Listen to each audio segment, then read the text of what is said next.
Hi, welcome back. Today I thought we would talk about going to university with a chronic illness, and I thought I would share with you my experiences of doing this. Now, I've been to two different education providers, both slightly different. The first one I went to was a music college. So at music college I studied for a degree, but it wasn't an academic subject. I was studying instrument performance, which was really where my strengths lied in music. Unfortunately, I became too ill in a way that I wasn't able to continue with the performance side of things. So I transferred and finished my degree at a university.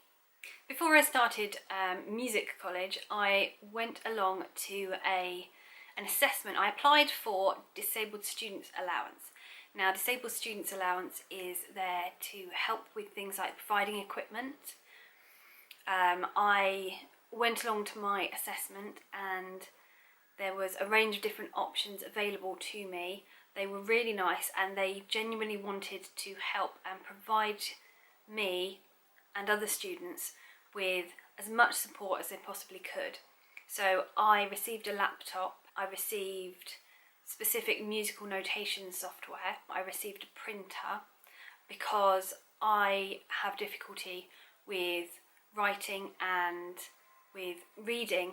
So the computer and printer had the option for me to scan in books so that the computer would then read them back to me, things like that.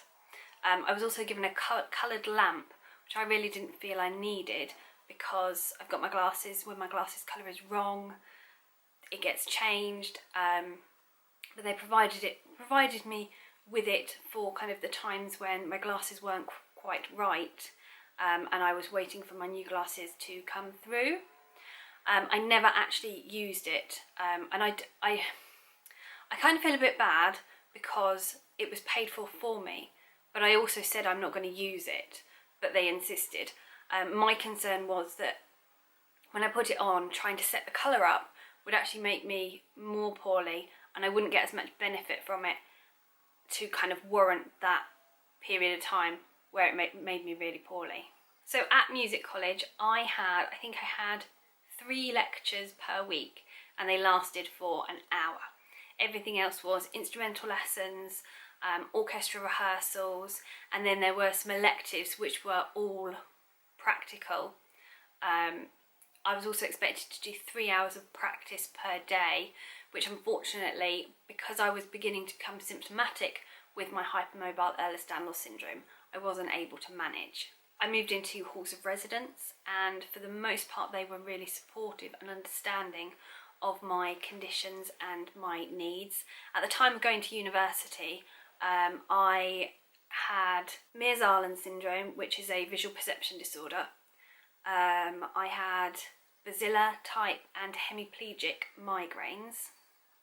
I also had multiple food allergies, asthma, eczema, hay fever, and I think that was it. Because of my multiple food allergies and cross-contamination being a problem, I was allowed to keep a fridge in my room to keep certain things separate from everyone else's food. And it also meant that when I was having really bad days, so when my migraine was particularly bad, going out of the room was very difficult. So I had a fridge so that I had little bits of food so I wouldn't go hungry or have to go out of my room and make myself worse. Music college was a place where I was really happy. I made lots of friends. Everyone was very supportive. The only problem I had was I was allocated a dyslexia tutor. Even though I didn't have my dyslexia diagnosis at the time, Mears-Arlen was kind of lumped in with dyslexia and I had that support. But on one of my assignments, he gave me some research and told me to hand it in as my own, which I wasn't prepared to do. I've never been someone who will take credit for someone else's work, and particularly when it's something so important as your degree. If it had been found out that I had cheated and handed in someone else's work, I could have been kicked off the course, I could have been asked for my scholarship back. I just wasn't prepared to do it. And it just didn't sit right with me. So I reported him, and I'm not really sure what happened with that, other than he started to call me frequently until I reported that to the university as well. I think he wanted to know why I'd reported him, and because he'd asked me to cheat. Unfortunately, during my time at music college, I got into an abusive relationship. And this left me with post-traumatic stress disorder and performance anxiety. And it got to the point where I wasn't able to perform in front of people without physically shaking so much that I couldn't keep a stable note when playing my oboe. So I continued to try, and we looked into various options. I saw the performance anxiety lady, but obviously because I had PTSD and it wasn't diagnosed at the time, we were kind of battling something that really we didn't know what was going on. And she did help, but there was only so much she could do. My joints were also deteriorating. So eventually I decided that the best thing to do would be to switch to an academic course and rebuild my self-confidence and deal with the PTSD issues, and hopefully be able to go back to playing as a postgrad or kind of in a professional setting after I'd finished my undergraduate degree. So I researched various universities. I wanted somewhere where I would be able to have oboe lessons outside of university to keep up my playing. Even though I wasn't able to perform in front of people, I didn't want my standard of playing to disappear. And I ended up at a university in London and with a private oboe teacher. Now, while I'd been really well supported and looked after at music college, unfortunately university was a very different story. Mum and I went and visited student services and the disability services, who also kind of help people with chronic illnesses. If you need any accommodations, they're the people to speak to. And we spoke to them before I started at the university, and they were absolutely fantastic.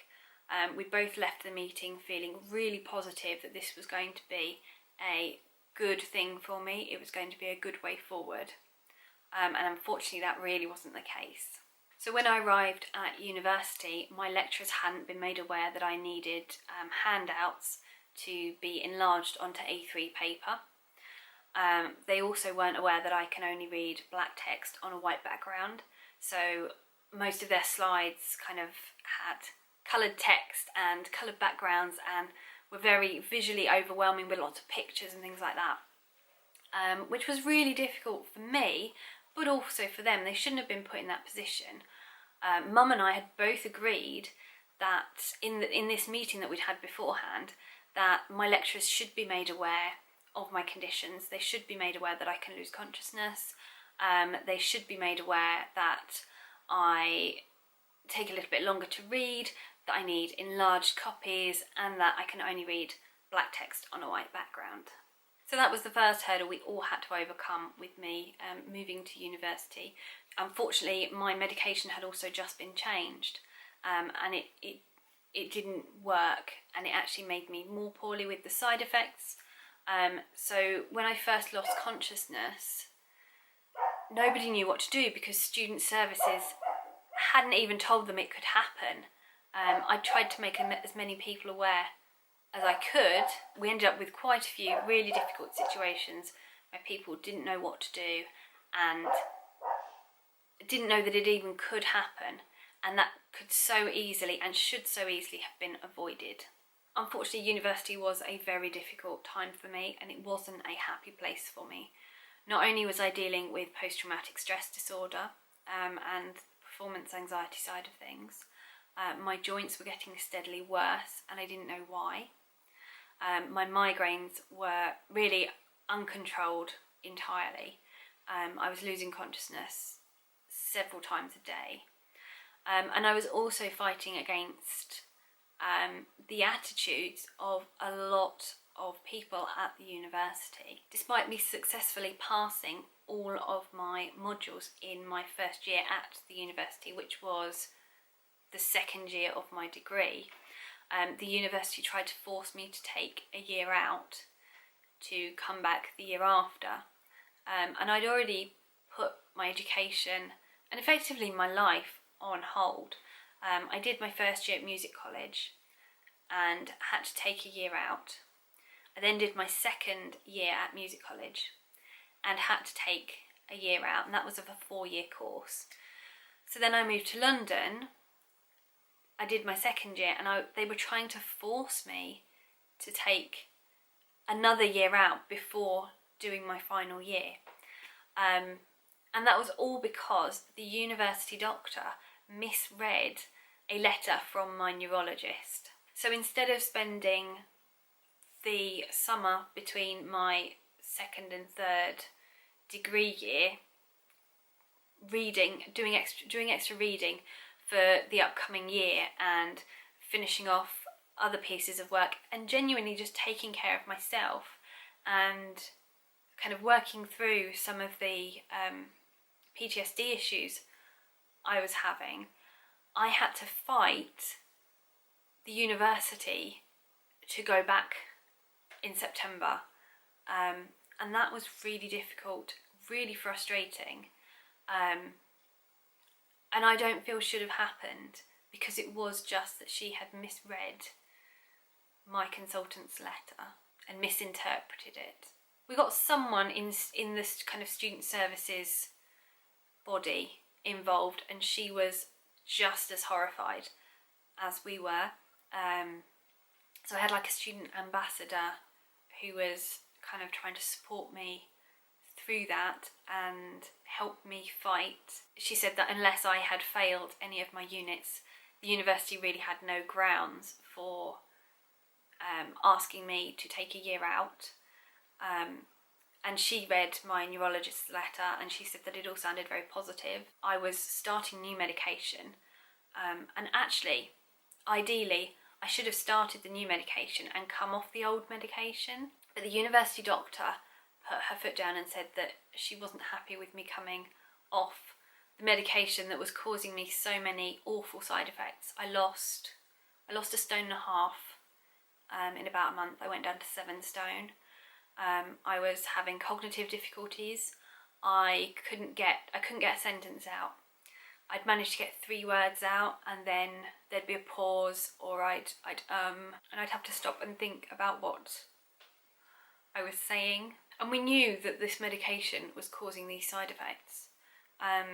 While the new medication helped massively, it didn't kind of take away those side effects, and I was still having quite a few difficulties. The new medication had caused me to gain weight. I started gaining even more weight once I stopped the other medication. I was able to think more clearly. I was able to see colours better, just lots of different things. And then all of a sudden I could feel again. After university I had finished and I came off the medication that was making me so ill, my PTSD symptoms disappeared. It's hard to describe. I just felt numb the whole time, and that was partly PTSD, but partly the medication was keeping the PTSD going. And I was told when I started it that it can kind of be problematic for PTSD symptoms, but we were going to kind of keep an eye on it, see how things went, and then all the other kind of side effects kicked in, and there was no way I could kind of stay on it, but the university wouldn't let me come off it because they were so scared that suddenly I'd be losing consciousness. And I know that stopping the medication was probably not the only factor in my PTSD almost overnight disappearing. I suspect that university was adding to my PTSD symptoms because of the way I was being treated. One lecturer told me that if I ever wanted to be a professional performer, then no one must know about my migraines and that they caused me to lose consciousness, because no one would ever hire me as a musician if they knew that that was a possibility. And that really upset me, because to me it's important that people know that I can lose consciousness, and that it is affected by lighting, because one, they can make sure that I'm not subjected to lighting that could cause me a problem, and two, if something happens, they're not going to freak out. They're going to know that it is normal for me, and they're going to know what to do. And I've never been someone who has kept my health a secret. I don't talk about it all the time. I don't constantly complain that I'm always in pain, or say I can't do this because, or you need to do that to help me because. But I'm never quiet about it. If someone wants to know, then I will talk to them about it. And I feel it's important for everyone's safety that people around me know what to do if I become particularly unwell. So I've already said that before I went to music college, I applied for disabled students allowance. When I went to university, the meeting I had prior to starting, it was suggested that I be tested for dyslexia. Now, nothing happened about that in the first year that I was at university, and I was fighting so hard for my health because I was losing consciousness several times a day. I'd lost a ton of weight, my cognitive functioning was severely impaired, that I didn't pursue it. And I kind of thought, because we'd had this meeting, that I would kind of be called to have the dyslexia testing to go from there. I hadn't been told that I had to book the dyslexia testing in the meeting. So the way it was left, I was left to believe that they would put that in place as a result of our meeting. And they didn't do that, but then I should have guessed, because they didn't tell any of my lecturers about my conditions. But because I was trying to deal with so many other things, I didn't pursue the dyslexia testing until my second year at university, when my health was a bit more stable because I had new medication. Now, because I didn't ask for it in the first year, I then had to fight for the dyslexia testing.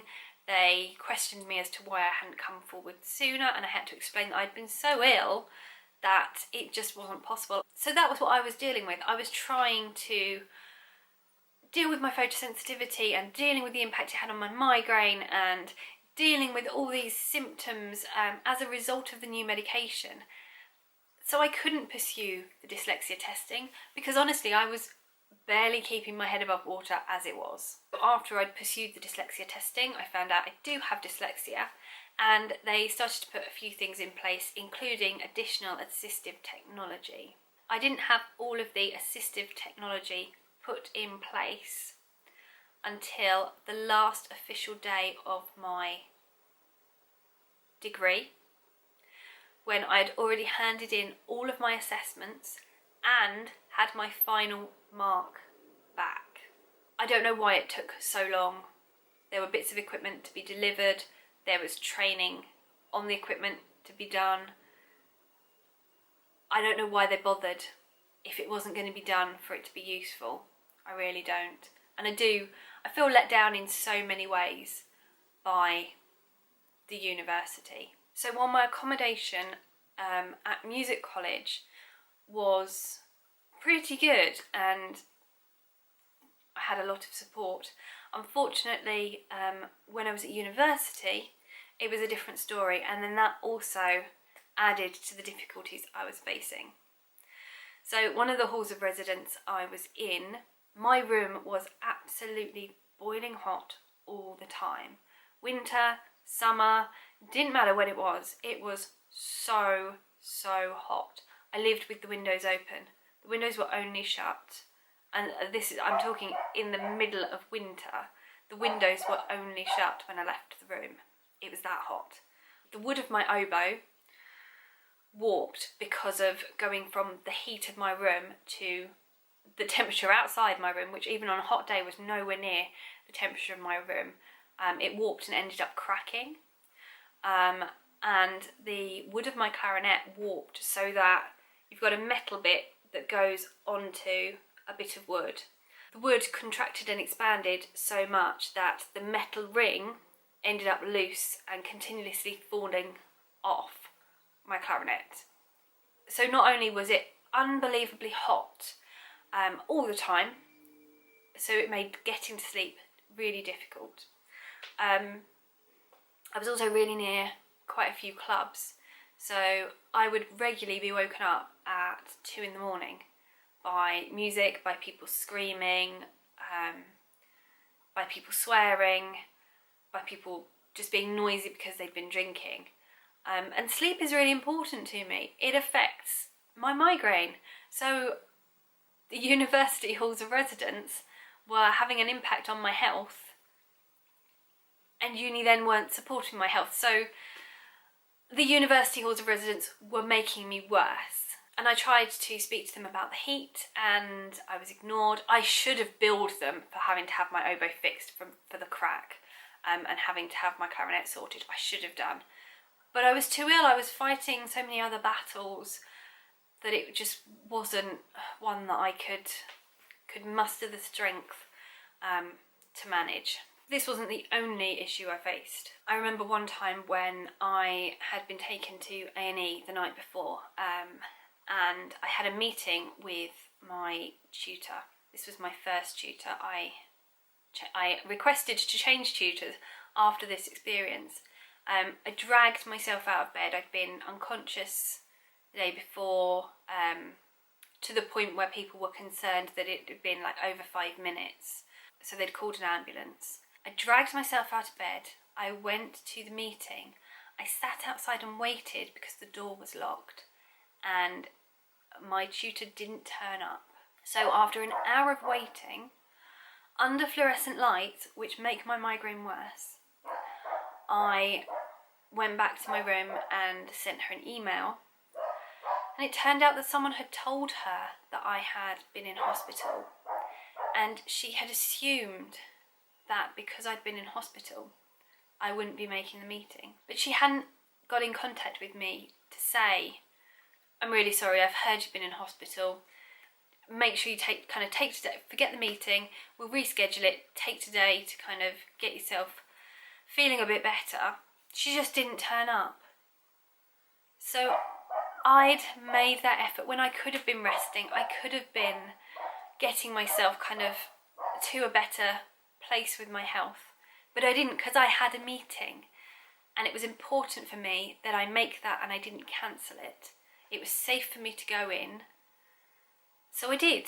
And she not only wasted my time, she made me more poorly in the process, and it was really upsetting for me, and possibly one of the uni experiences that added to my PTSD symptoms when my joints were significantly deteriorating while I was writing my dissertation. I don't want to say my condition was progressing, because it's not a progressive condition, but my hypermobile Ehlers-Danlos syndrome was worsening, and I wasn't getting any answers from doctors. And actually it would take several more years before I got any answers from doctors. While this was happening, I wasn't able to hold my oboe. It was too painful. My wrists would give way. It wasn't going to happen. And my tutor at the time, not the first tutor who had caused me other problems, suggested that I go along to orchestra and do as much as I can and then stop. I was like, but literally you're not listening to me. I can't get it out of its case and put it together. I can't hold the bits and put it together. There is no trying to play it. I can't hold it. You can't try and play something you can't hold. And it was really, really difficult and frustrating when I'm saying this to people and they weren't listening and understanding what I was saying. I feel like I was being as explicit as I could. I can't hold it meant I cannot hold it. Not I can't hold it for more than half an hour, so I can do half a rehearsal and then I'll have to stop. I could not hold it at all. I could go on and on and on with examples, but I don't think that's very beneficial. Despite all of the really difficult situations I found myself in and the really difficult interactions and lack of support, there were a few people within the uni who were absolutely fantastic. I had a couple of lecturers who really did go above and beyond to support me, not only academically, but just support me as a person. And without those few lecturers who really supported me, I don't think I would have made it through uni. And it frustrates me that they never got to know me, because my brain wasn't functioning properly, not just on a PTSD level, but with my migraines as well, and with the way the medication was affecting my cognition. I hate to think of me as I was then, and it really upsets me to think that those people who really supported me, and that's going to be their memory of me. I came out of university with a 2-2, which is a lower second degree. I was less than 2% away from an upper second or a 2-1, and I just feel if I'd have had a bit more support, I'd have got it. When I look back on my degree, I don't feel I've achieved anything. I feel I've fought for that degree.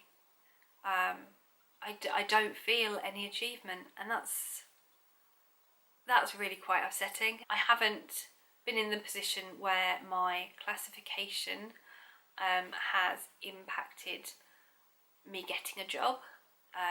I've been able to get jobs that require degrees, but I'm still left with that feeling that I didn't achieve anything. I fought, and that degree, if anything, is a testament to how hard I can fight, but it isn't an achievement to me, and that's a real shame. So they are my experiences of further education, going to music college and university as someone with chronic illness.